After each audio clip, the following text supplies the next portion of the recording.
In the future, humans stay indoors and use androids called surrogates to carry out their daily activities. They control these surrogates from home using special chairs that connect to the androids through neuropathic signals. While they don't feel pain if a surrogate is damaged, they do enjoy all the pleasures experienced by the androids. People can customize their surrogates' appearances, making everyone on the streets look young and beautiful. This leads to a decline in crime and illness, and society becomes more harmonious. However, a group called the Dreads believes using surrogates is living a lie. They oppose their use and live in isolated zones. Their leader, the Prophet, frequently broadcasts messages urging people to abandon the chairs. One night in the city, a rich man goes to a club, jumps into a crowd, and flirts with a woman. They go to an alley to kiss, but a mysterious figure appears and electrocutes them, destroying their surrogates, then escapes on a bike. The killer drives so fast that a car flips and crashes. FBI agents Peters and Greer arrive at the scene. A cop informs them that the male victim wasn't a registered surrogate, but the female was, though her owner hasn't reported anything. Both surrogates have burned out eyes, and the male's memory chip is fried, but Greer takes it for analysis. They then visit the female surrogate's owner's apartment and find him dead with a bleeding nose. Checking the controllers, they see the last thing the female surrogate saw was her partner's eyes burning before the feed cut off. Greer goes home, confirming he also uses a surrogate. While his android parks itself, the real Greer leaves the control chair, looks at a picture of his family, and checks on his wife Maggie, who communicates through her surrogate. Greer wants a real vacation without using androids, noting they haven't been together in person for a while, but Maggie insists it's better this way.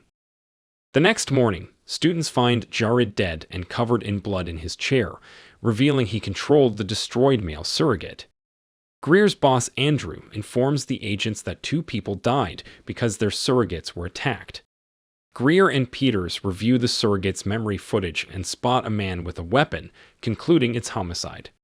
They then learn Jared was the son of Lionel, the creator of Surrogates and head of Virtual Self Industries, VSI, though Lionel was fired nearly a decade ago and has since been a recluse. The agents visit Lionel, who explains through a surrogate that he was estranged from Jared but gave him a surrogate for college to bond. Peter's questioning angers Lionel, but Greer calms him by sharing that he also lost a son. When asked if anyone would want to harm him or Jared, Lionel realizes the killer was targeting him and didn't know Jared was using the surrogate.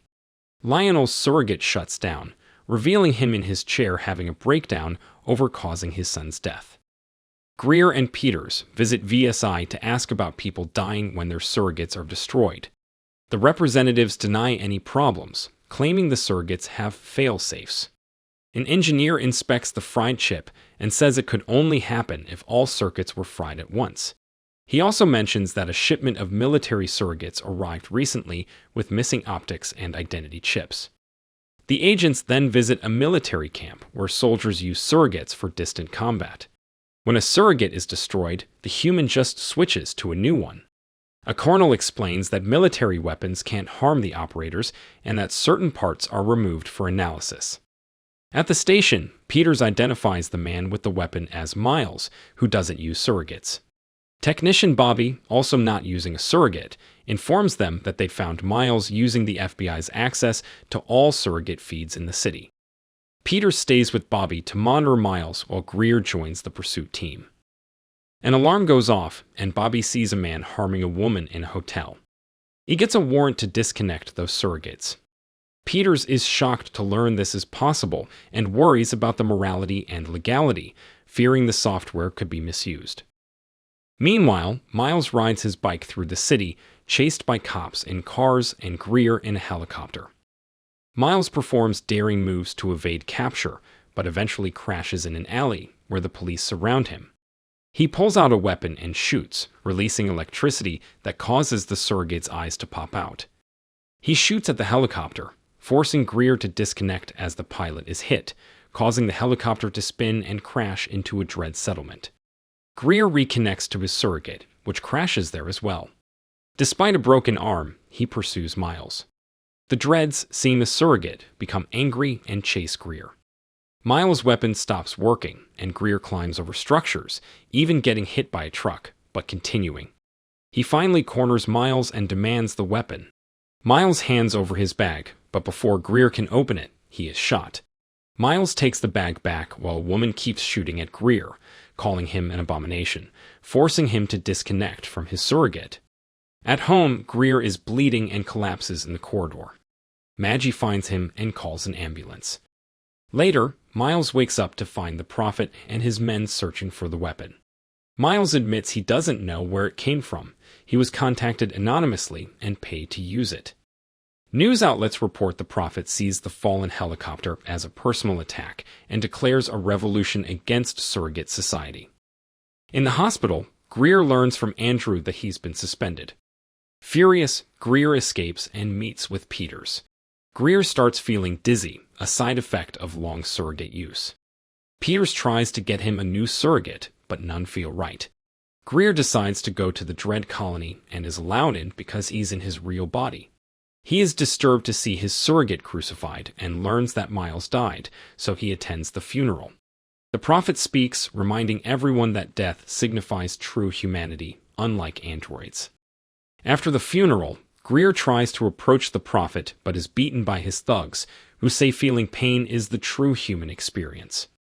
When Greer asks about the weapon, the Prophet laughs sarcastically. Greer leaves and the Prophet reveals the weapon hidden under his trailer floor. Meanwhile, Greer is picked up by another of Lionel's surrogates, who explains he's using a new model for safety. Greer tells him that the Prophet killed Jared's murderer and shares his story of losing his son in a car accident, the worst pain for a parent. Lionel suggests finding the weapon's origin to discover who wants him dead, noting it couldn't be the Dreads due to their lack of resources. At home, Greer finds Maggie having a wild party. In private, they argue because he wants to see the real her, not the surrogate. Maggie says she's changed and it can't happen. Frustrated, Greer punches a partygoer, revealing metal under the skin. After he leaves, Maggie's surrogate looks at her real body on the chair, and Maggie removes her goggles, crying. Greer returns to headquarters and learns that VSI had a weapon contract with the military, but it was terminated for classified reasons. That evening, a surrogate breaks into Peter's home, checks her chair recordings, learns about Bobby's software to shut down all surrogates, and then shoots Peters before connecting her system to a new person. At headquarters, Peter's surrogate is ready to act. The next day, Greer meets the colonel and shows him a picture of the weapon. The colonel admits it's the military's commissioned weapon, but all prototypes were supposedly destroyed after they were found to kill the people controlling the surrogates. When Greer reveals the Dreads have the weapon, the colonel says the military will take charge of retrieving it. At the Dread Zone, the Prophet gives the weapon to his men, ordering them to give it to Peters. Greer tries to talk to Maggie about their relationship and their son's death. Maggie gets frustrated, saying the surrogate is her escape from real life. When Greer persists, Maggie logs out of her surrogate and takes some medicine. Soon, the military invades the Dread Zone to retrieve the weapon. As locals panic and hide, the Prophet and his men try to escape but are cornered by soldiers. Both sides open fire, but the military quickly overpowers the Prophet's group. The Prophet is shot, and when soldiers approach, they are shocked to see he's a surrogate. It turns out Lionel has been controlling the Prophet all along. Meanwhile, Greer meets with Peters, who reveals that Andrew hired Miles to kill Lionel. Greer confronts Andrew at headquarters, deducing that VSI gave him the weapon to eliminate Lionel for his anti-surrogate stance. Greer stabs Andrew's surrogate, shutting it down, then downloads all the conspiracy information from Andrew's computer. As he leaves, the real Andrew calls other agents to arrest Greer for assault. Greer meets Peters in her car, unaware that someone else is controlling her surrogate.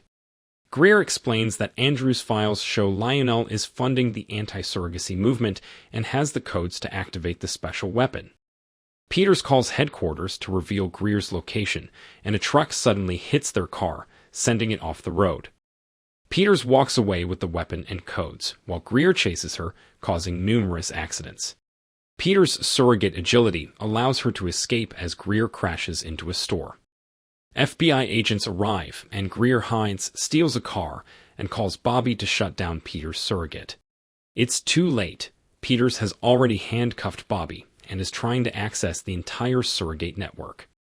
Andrew finds her and tries to reason with her, only to discover Lionel is controlling her.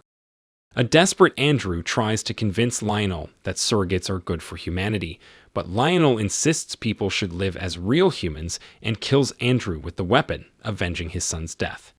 Peters then starts uploading a virus to the surrogate network to kill all users. Greer breaks into Lionel's house, shoots the surrogate guards, and finds a hidden room filled with surrogates, including the Prophet and Peter's killer. Lionel, in a wheelchair, points a gun at Greer and claims he's saving humanity by eliminating surrogates. As the virus upload completes, Lionel commits suicide with a chemical compound. Greer connects to Peter's surrogate and calls Bobby, who helps him stop the virus just in time to save the human users, though the surrogates will still be destroyed. Greer chooses to let the virus continue, freeing the world from surrogates. An FBI agent arrives and shoots Peter's surrogate. Surrogates worldwide shut down, filling streets and buildings with lifeless robots. Greer leaves Lionel's house and sees people emerging woozy and confused. When he gets home, he finally hugs the real Maggie. The news announces that surrogates no longer work, but no one was hurt, so humanity must now adjust to living without them.